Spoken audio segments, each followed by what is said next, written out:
If you're a deep enjoyer of chaos, well, you came to the right place because today we'll be continuing our chaotic succession. Link to the previous parts of this campaign in the description below. And while today's levy gave me a few very interesting picks to choose from, I do assume that he played as Hanover or someone here. I'm actually not sure. He saved the game as Hanover, but he might have done that to throw me off a little bit. Maybe he played as Beja and had 3 provinces this whole time. Who's to say? Who knows? Nobody knows. I probably know. But I have to say that I'm kind of surprised how big France is in a positive way. Super surprised how big they got. So yeah, my choices for today include Friesland, which has 151 development within 14 provinces. Probably one of the best areas as well from a economic perspective. So I'd love to get Friesland, even though it's boxed in between a few other surrounding major nations. Let's call them more semi-majors. They have gone colonial and they started their first colony in Massachusetts, apparently. Going full-on historical, are we? Well, it was the Dutch, really, but... Wait a second. No, it wasn't Massachusetts. It was New York, right? So that would be Manhattan, I guess. That was colonized by the Dutch, I assume. York, right? New York. Was New Amsterdam before? Second option is the nation of Lucca with 181 development. Even better, within 10 provinces. Look at the development map mode. This is absolutely brilliant. And once we take over Pisa, we can form Tuscany if we go as the amazing nation of Lucca. But they have the issue of not having any expansion space, and they are in a coalition. Austria's in a coalition against Lucca. Oh, that is no bueno, my boys. Lucca's got its own coalition. Okay, that should spice things up there. Austria, speaking of, has areas in the Muscovite lands completely disconnected from their own, so I'm really curious to know how exactly they managed to get there. We also have Transoxiana on this list, which is doing fairly okay. Let's say they got a few alliances here. They got actually a really decent alliance set, not a few. And we also have Uesugi, which would be really good. It would allow me to unify Japan and completely buff up this nation for the future wars against the nation of Wakanda itself, the mythical nation that we spawned into this game, which starts with some insane ideas and bonuses. They have morale of armies plus 20, power gain from raising plus 40, horde unity, government capacity, freedom of religion, which means they're getting no penalties from various religions aside from their primary, and they also have province war score minus 25, horde creation minus 20, and cavalry fire, which is a huge buff onto itself. They didn't expand as much as I expected them to expand, but they still did a pretty great job. And last, we also have, speaking of great jobs, Bets Miserar. Yeah, these guys here. The Madagascar. Let's call him Madagascar. It's easier to call him Madagascar, okay? It's an interesting pick. It would require that I hop on over to Kilwa in order to... Oh, this actually would be my favorite because I would have to directly fight against Wakanda pretty early on. And the tech difference is absolutely huge between the two countries. So let's see what happens. I'm going to be clickiest the buttonest, and let's see what the spinny wheel says about it, I guess. That would be the best way of putting it. And it looks like we are gonna go for Uesugi, my boys, which is not bad because it means that I'm gonna have enough time to just unify Japan and make a super strong nation for future campaigns, right? They are a little bit behind with some technologies as well, but overall, not too bad. Let's see what exactly is actually happening here. We got one advisor. We got to get more advisors. Our heir is absolute dog schnapple, so we're gonna disinherit this bad boy here. Let's go. We have massive issues with our privileges. Well, we have the +1 mana privileges, but look at this. We got 64% crownlands and like really bad relations with everyone. Why? Why would you do that to yourself? Let's go for this. We want to get our loyalty up with our estate, so let's do that first. Kozuke, let's go 2 more tax development, encourage development first, and boom shakalaka on pause. Boom, now we have at least decent plus on the national tax. Are we also an independent daimyo, or no? Ashikaga is still our overlord. All right, I see what's going on. We got to destroy the shogunate in that case. That's going to be our primary target. Destroy the shogunate, take over whatever is left here. We still have the Sengoku Jidai CB, so we're going to use that right now. How many troops they got? They got 8,000 units. We have way more than them. So let me actually first lower the autonomy before I declare the war. Boom shakalaki. Normally by 1534 you would expect to see the entirety of Japan fully unified, and I should have gone for the trade efficiency, not Diplo rep guy, but hey, too late now. Admin ideas, offensive, diplomatic ideas. Wow, okay, that is not the best idea set right there. By far, not the greatest one, but I guess I'll just have to do with what I have, right? We also have 3 corruption, so we have to lower the corruption to. Let's give out some of these privileges for the estates. I'm gonna give out the general cost reduction because it also offers yearly army tradition decay minus 0.5, which is huge. And of course, the patronage of the arts because we want to go on the positive with our prestige, as well as we're gonna take the burger loans so we can replace our other loans. Let's see what loans we have here. 3.5% loans, 2 of them. We got only the burger loans now, and we have some particularists we got to write off here. Let's go ahead and get rid of them. Well, I guess this one's going to be occupied by the fort, so we can just attack Hosokawa. Right now, it's 94% war score to take all of Hosokawa. So, I'm gonna do some 9-head moves here. That's what I'm gonna do. I'm gonna bring these bad boys back from wherever they are. I'm not actually gonna wait for Hosokawa to take the province of Ki. I'm gonna attack him right now because I need to fully annex them in this war. So if they take this province, that's gonna be a little bit more difficult for me to fully annex them, since it would be above 100 war score, and that is no bueno, boys. We have no fleet? No, wait. No, we have 13 ships here. All right, come over here, my boys. We need to get naval supremacy in order to cross on over to the Hosokawan lands on the islands of Kyushu and Shukoku. We just stack wiped their army as well, so it should be fairly easy war now. And we're about to completely destroy their navy too. Beautiful. Not too excited though. We are basically catching up here since we are very, very far behind compared to the level that we should be at right now. Oh Lord, I just saw oh no, this is not good. Jiangsu formed. So I have Jiangsu at the borders with me here. They've got a pretty strong army. I really need to unify Japan fast if I'm to survive against these bad boys. And of course, rebels spawned just as soon as I got my army there. I was just about to attack them. Luckily enough, I saw that in time so I can pull my troops back. I also really hate doing this, but I'm gonna cancel this and I'm gonna go for exploration ideas because it's time for us to explore the new world and become an actual global empire rather than just, you know, sticking around in the Japanese islands. Oh, of course, Jiangsu just ate all of Hokkaido because why not make it harder for me to actually unify Japan, right? Speaking of hard stuff, I need to actually spawn in Renaissance and colonialism because we don't have these. They both spawned in Europe. Now, I've already started spawning Renaissance a little bit here because I developed this province a bit before. It's not the best province to do that actually. So I'm going to change it and I'm going to start developing Musashi as my main Renaissance province essentially. So let's go with that. We got 43%. We're going to go as much as we can. 71%. So we're going to invest all the mana points that we get next to spawn Renaissance, embrace it, and then spawn colonialism and embrace it right afterwards. Otherwise, we're really going to be lagging massively with technology. We have 95%, well, 100% on the minus because of the 2 institutions we did not embrace. This is, of course, negated by some bonuses and so on. Time to do a full annexation show. 1 province they still have here in the Satsuma area because it was occupied by Shoni, but with a little bit of luck, Shoni is going to annex it, and they just did. Beautiful. Oh, no. Shoni's my ally? What? Bruh. Oh, that changes things. Shoni and So are both my allies. Bro, what? I'm gonna have to cancel this alliance now. Also gonna be constructing a few extra galleys so we have some protection against Jiangsu in case they decide to invade us. And I'm gonna be selling some of my titles since I have so much extra crownlands. Kozuki, oh god, this mission is... I really need a lot of admin points. I'm not gonna waste them on Kozuki yet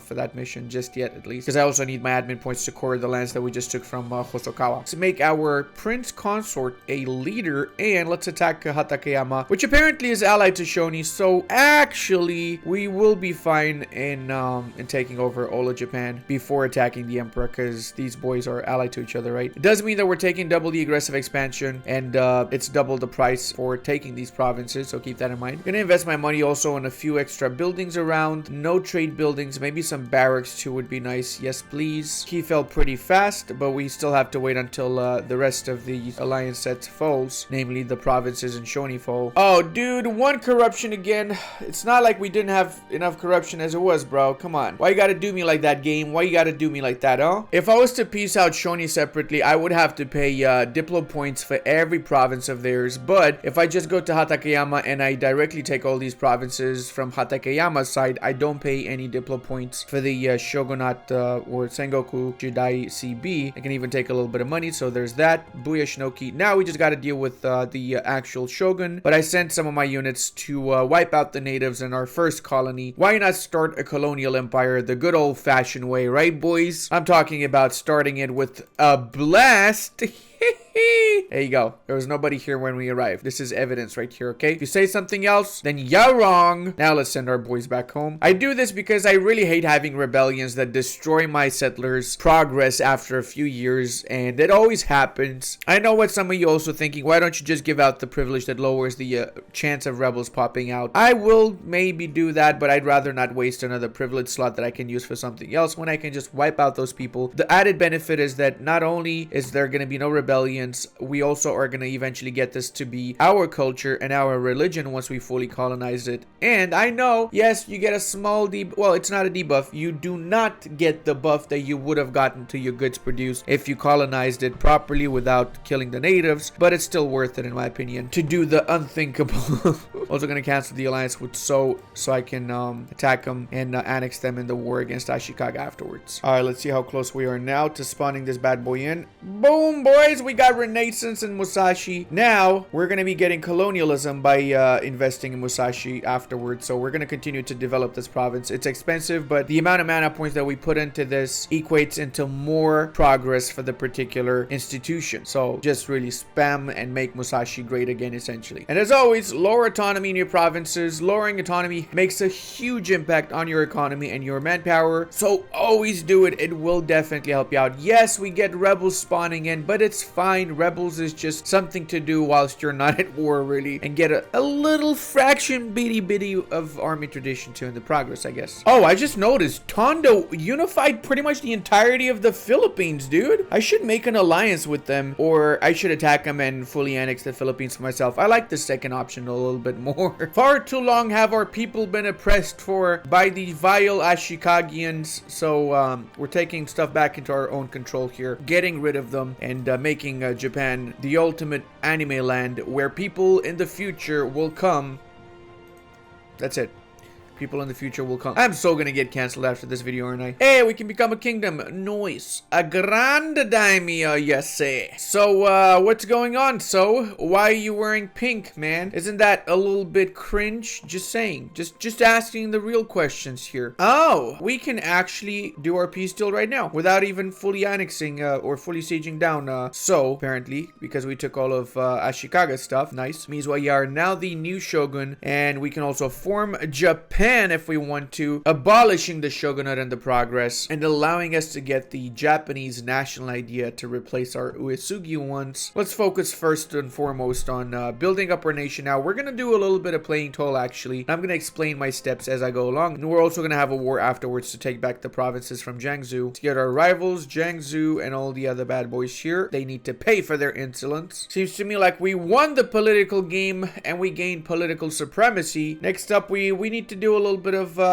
unification. Oh wait, I actually need to be Japan to do this mission. That means the whole mission tree is blocked until I unify Japan. That is so poo-poo, man. I don't like that. That's actually not cool. I guess we do have to unify Japan then. Screw it, man. Gain new traditions and ambitions, sure, because they have some colonial stuff in the Japanese national ideas that we want. So now we have infantry combat ability, discipline, stability cost, national unrest, manpower, tech cost and institution spread, as well as global settler increase and aggressive expansion reduction. We're also going to be going for the Eastern Plutocracy first government reform, getting one extra merchant in the progress, and that does mean we got the Unify Japan mission and the construction of Gokkaido, lowering our autonomy for a few years around our country now. And what time is it, you ask? Well, it's time to waste all of our points again in spawning colonialism. Massive big brain by getting one stability here right after we already increased stability by one, since we went up to one stability now, and we're gonna have to invest in rooting out corruption a little bit more if we actually get to root out corruption here. We got so many corruption events, this is just ridiculous. We also want to get some more units, so let's get some, say, 16,000 infantry, 6,000 cav, and a couple of artillery. For now, we'll increase that more, but we need this just in case Jiangsu attacks us. If they don't, we will attack them very soon. And I can sell titles once more and seize crownlands right after, meaning I got some extra money to work with, investing this again in 15 workshops, and even a couple of churches, let's say. Not too many, only the ones that give high amounts of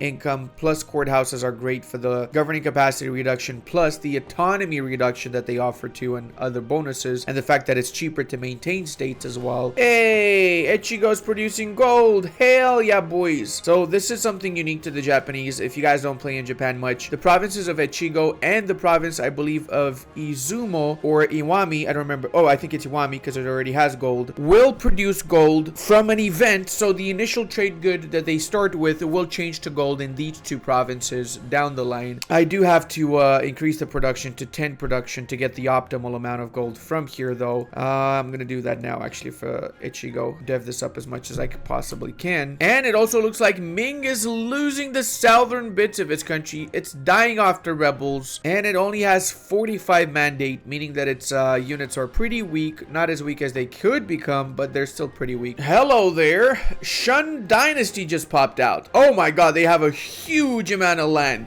They took all the Oirat lands also? Holy snaps, man. I never knew they give them the Oirat lands as well in the north. That is insane. Good luck with that, Ming. I feel like Ming's gonna definitely lose the mandate very soon. And look at that, boys. They're not even joining into wars because of the debt they have in the occupied province. Oh, hold on a second. In that case, I'm gonna be attacking Ryukyu, boys. Let's go and take our Ryukyun lands, rightful Ryukyun lands, back. Not like we ever had them, but shut up, okay? Don't think about it. They're making a desperate attempt at recruiting units before my units disembark on their lands. Nice to see that they try at least, you know, they're not just giving up fully. Buyashnoki Okinawa is aber unser ours. Now we can fully annex them. It will always be Japanese, okay? Now let's bring our boys back. I think I'm actually ready to declare the war on Jiangsu, so let's do that next. Pour this bad boy up as well.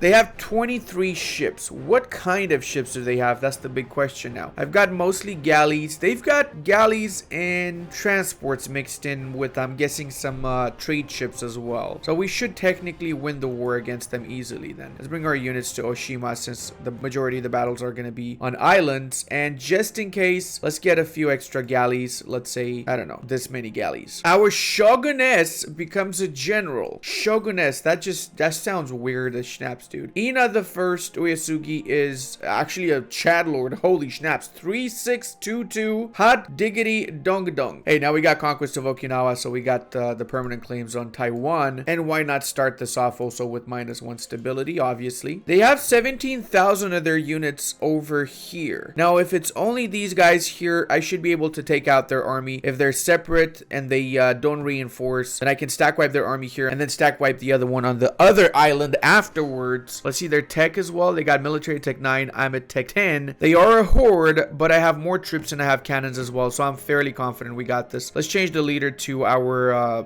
shoguness and kick some Jiangsu asses, shall we? Let's go, boys. Set up Shiri Beshi as the war target. We're gonna co-belligerate Wu since we might actually take some stuff from Wu. Why not? Wu is one of the newly sprung out Chinese nations in the eastern part of China. We also have to chase down their fleet and destroy their fleet to prevent them from having the ability to move between islands, essentially. Oh, I found their entire transport fleet right here going towards the Japanese basin, apparently, which kind of begs the question, why is this not even attached to the Japanese islands? So it's weird, but apparently we know about Austria being the emperor. How? I don't think I even have contact with Europe right now, do I? Oh no, I do know about them. It's because of this one province here in Saratov. That is so strange, man. This game is definitely very chaotic, I guess you could say, right? And here's what we're gonna do next. We're gonna bait them into unsieging Tokachi, and when they're over in Tokachi, we're gonna attack them as they are sieging it down. They're a horde, so they're gonna get a debuff from fighting us in the hills. Plus, because we own the fort in Tokachi right now, well, we control it, they're gonna get -1 dice roll for attacker also. So hopefully they bite the bait. Let's see. I'll bring my troops a little bit further away to see if they're actually gonna bite the bait here. Eventually, they did bite the bait a little bit later than I would have liked to, but still better late than never, right? And we also just finally managed to catch their transports. We only destroyed 2 transports though, so we didn't really do too much damage to them, but we will do damage after we take the province of Kamikawa, and you know, the fleet as consequence that is stationed there is going to get attacked. It's going to have to sally out. Boys, it is time to destroy some Jiangsugians. Boom shakaloki. That was a Stackenwapenikurum. They have 14,000 troops left. Oh wow. Oh, they instantly recruited that. These are banner units that they recruited, so truth be told, I could do this, my boys. I could do this. I could start carpet sieging the entirety of their freaking country right now, because I doubt they actually have the units to do anything about it. We're also going to be navally barraging this fort so we can take it a little bit quicker. And I'm going to send these 4,000 boys over to the colony to protect it from Wu, which is apparently trying to take it from me. And we just got colonialism in Musashi, as well as this province is now 51 development. As you can imagine, it offers us a lot of both economy and manpower. So I'm glad to have one insanely chatty-ass province, with more to follow later down the line, of course. Jiangsu is totally not getting any sort of a break from me. Let's see, they went up to 32,000 units. What? Okay, I see what's going on. I see exactly what's going on here. These are horde units, so every time I fight them in non-even terrain like mountains, which is the majority of their lands here, they get minus 25% shock damage. So safe to say that I'm gonna win most of the engagements here. Whoa, hold on a second. Where did all the Filipinos go from here? I mean, we never saw no people in these lands. It was completely empty when we came here, okay? No such thing as actual humans. The annoying part is that they do have a lot of resources to pull in, and I'm not in the mood to spend too much time in this war. I'm gonna piece them out right now for what I have, which is basically the Ainu lands that I always wanted. In the next war, I'll actually properly go into the Jiangsu lands and take a massive chunk out of them. But for now, like I said before, we're gonna be playing tall. We gotta get our economy up and running, adopt all of those institutions that we just spawned in, and of course fully annex the rest of Taiwan here. Obviously, I'm likely gonna be making a secondary trade node for myself in the Malaccas, because the Malacca trade node gets ridiculously strong in the mid to late game, as does the Beijing node if it's properly tended to. But that being said, right now our node, the Nippon node, is super strong as well. We got 14 ducats here, which translates essentially into 8 ducats. Doesn't seem like a lot, but trust me, it is. We're right now getting 25 ducats, so it's about time that we pay off all the loans. There we go, we just did. That means we can also take another 5 burger loans, and also forgot to give the New World Charters for that matter. With the new burger loans, we're gonna use this to invest in our country, build up new buildings, and well, actually I could probably adopt some of these institutions, couldn't I? Yeah, alright, fine, let's adopt the Renaissance. We also need to start building more ships. We don't even have a flagship, and we also do not have any proper trade fleet, so we gotta build up a trade fleet first and foremost, followed by a trade ship. I mean flag trade ship, because our flagship is gonna be a trade ship, of course. And I do believe that I'm gonna get another mission done once I annex Taiwan. Yes sir. We got the colonization of Taiwan, gain an explorer with 60 tradition. That's pretty cool. And we gain permanent claims on Polynesia, as well as claims on the Chinese lands here by the border here with the Wu. Polynesian colonies, you say? Don't mind if I do. Time to set up a small fleet of 3 light ships to explore these lands up next. Japan also has a really cool naval doctrine that gives morale of navies, ship durability, and heavy ship combat ability that not many people know about. If you want to have a strong navy, this is an absolute must. But honestly, in most single player games, it's better to just go for ship trade power, since having a strong trade fleet makes a huge difference economically. And let's go Yoshitane. Let's explore the world. We're gonna start off with this area, with the Northwest Pacific, let's say. We also want to make our presence felt in the Indonesian land, so we're gonna be colonizing Poso and then work our way from there towards getting Ternate, Tidor, and all of these lands that have the famous cloves, the best trade good in EU4 that offers insane trade power and bonuses as consequence. Well, our troops explored this area and we didn't find anyone, so we're just gonna go back home now that we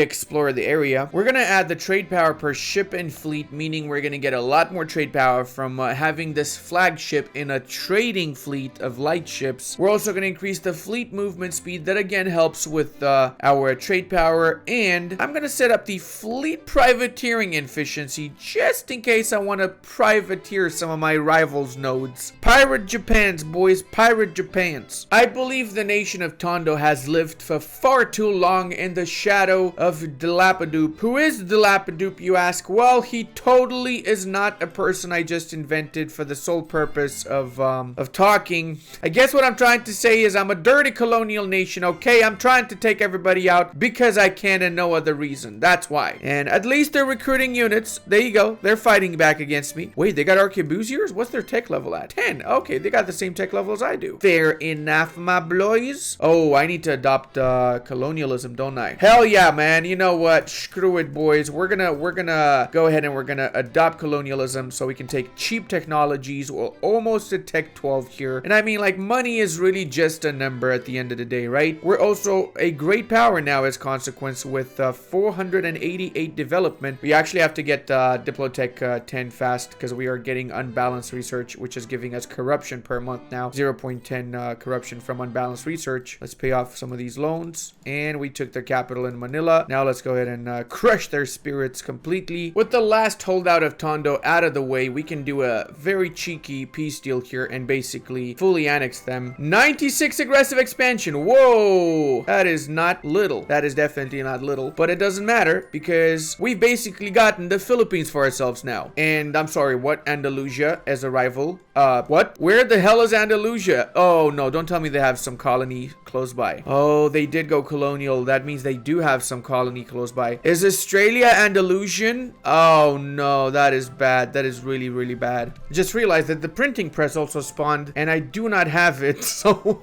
I need to spawn another institution. I'm not going to spawn it in Musashi this time. Don't worry. I'm going to do it somewhere else like Owari or something like that. So we can get some development in these lands as well now. So let's go ahead and get the carriage development and let's start this off. Get as much dev as possible. Let's see how much that brought us. 10% printing press. Better than nothing, I guess, right? I'm also going to create a trade post in Maguindanao, which offers me an extra 10 trade power. We're able to do this because we have the plutocracy government reform. Usually it's like a trade nation thing that can do this, but it's definitely a thing that not many people know even exists. I've realized that from reading comments that this button is extremely obscure to many people, and it's really useful, so it's always good to do it. Always good to set up a trade post in other parts of the world, other nodes that are not your main trade node, that is. So I'm gonna do the same in Moluccas once I finish colonizing this province, and Malacca, Siam, and everywhere else to get a little bit of a foothold. I have to say that one thing I don't like is that I feel like time passes really fast, and I'm kind of hesitant to declare wars because I don't want to leave the country with the war ongoing, since I don't want the country to fail after I finish playing as it. Europe is definitely interesting though, man. Look at this. Austria even managed to get the northern bits of Russia now, and they keep on expanding in the Muscovite lands. Did Muscovy just lose a war against the Austrians or what? What the F is going on here, man? I have so many unanswered questions. Oh, look at that. Wakanda actually consolidated their lands. They finished off the Mamelukes, and they've gone way more into the Arabian Peninsula. Even they got a little bit of this province here at the top. They didn't colonize much of the south though, which is very surprising. And by colonize, I obviously mean did not wipe out these bad boys here. Are they allied to them or something? They're not allied. What is going on, Wakanda? You're not aggressive enough, boys. You need to be way more aggressive, boyos. All right, now we can do this. As I said, a trade post. I need 50 admin points for that. Let's make it a core as well. We're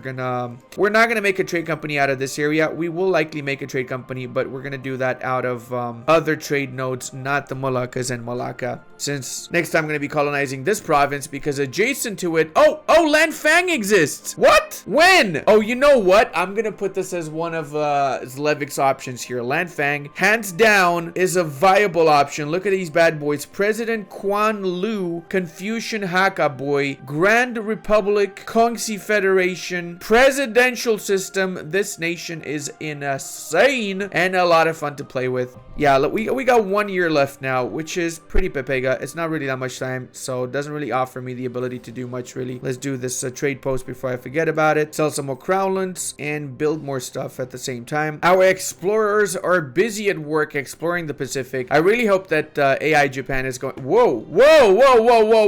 Oh, you sneaky boy, Zlevik. You made a colonial nation, didn't you? You made a secret colonial nation that's probably stronger than Wakanda. I'm seeing it here. I am seeing it here. All right, that's interesting. I'm looking forward to see what's going on in the new world now. You know what? I'm gonna get a conquistador to check that place out then. Let's go ahead and recruit Wonsky and let's go, boys. I know I'm supposed to give this save on the 11th of November, but I'm gonna wait until the 24th so I can actually see what the schnaps is going on here, and this is worth it. Because we just found Ludi's wallet, my boys. We just discovered Ludi's wallet. There you go. Finally, after all these years, it's here. I knew Zlevik had it. I knew he had it. This is why you don't trust Polish people, guys. Never, ever trust them. But hey, boys, if you enjoyed this, check out the playlist and check out Zlevik's POV in the description below. And hey, if you really enjoyed it, consider subscribing. Would help out the channel a lot. I'm trying to get to 200,000 subs so I can unify the Roman Empire Empire IRL. And until the next time, check out this awesome Provence video. And I want to give a massive thank you to all of my patrons, channel members, and Twitch subscribers. I would not be able to do this without all your support.